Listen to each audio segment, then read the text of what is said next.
Hi everyone, it's author Sandra Wilson. I'm here in the Kindness Kangaroo Library with another Storytime lesson.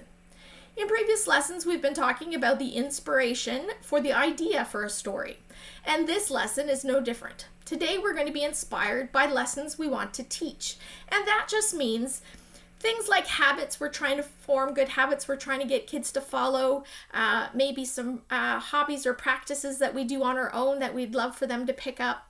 We take those ideas and we put them into a story, and that makes the kids see it, hear it, and maybe want to do it as well.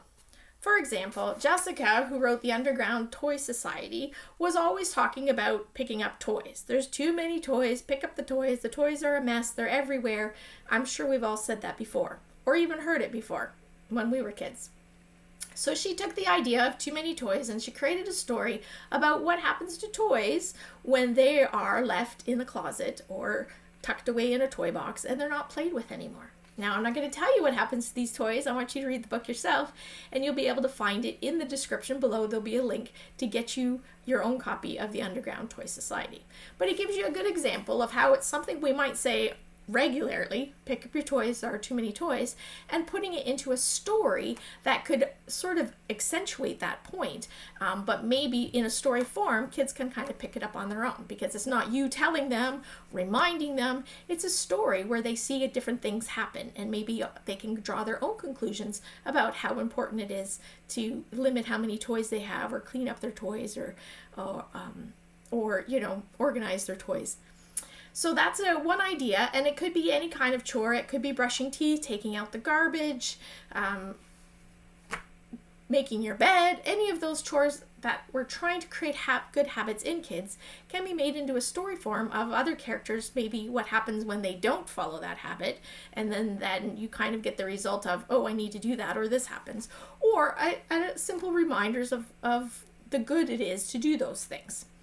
It could be something like you don't take the garbage out, the garbage is going to sprout legs and walk to the side of the road themselves. But then what happens when all the garbage around the world is walking around? That's a good way to spread garbage. So that could be a funny way to create a story of the importance of why the garbage needs to go out each week. What about a story where nobody was willing to do their chores and mom does it all herself? Sort of think, Henny, the little red hen, Henny Penny, those kinds of stories. And so then mom gets sick and doesn't get any of the chores done, and there's more chores than number of people to do them, and people start understanding how important all these chores are and how much work mom ends up doing. And so then they sort of make the story ending where, of course, everybody starts pitching in. So these are kind of reminders of this is why it's important to do these things, and I would like you to do those chores or to develop those habits. It could be something that you do as a hobby. Maybe you like to paint or draw. Maybe you like to knit or crochet. Maybe you build with wood. These are different things that maybe you would like to get kids involved in. So you could create stories based around those things as well.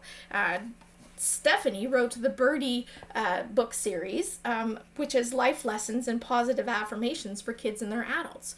She finds mindfulness a very important tool that she uses herself, and thought it would be fun to share with kids because it's also an important tool that they could use as well. So by putting it into a story, it helps give them the ideas. It helps hear it out loud and see it in the pictures, and so then it will help them form that habit and that desire to learn the affirmations for themselves as well. Again, this book, the Birdy book series from Stephanie, there'll be a link below where you can get a copy of that for yourself as well. So there we have things that we want to teach others, basically things that we want them to kind of pick up the good habits, things that we want them to do on a regular basis, and we show the importance of that through the stories. So that's it for this edition, and I'm going to be creating some new Storytime lessons, which will focus on putting those ideas together. We've generated a lot of ideas through all these recent videos. Now we're going to take those ideas and actually put them together into a story form, what the format of a story is and things like that. So make sure to subscribe to the channel so you know when these story lessons come out, and we'll see you next time in our Storytime lesson in the Candy Kangaroo Library. Bye.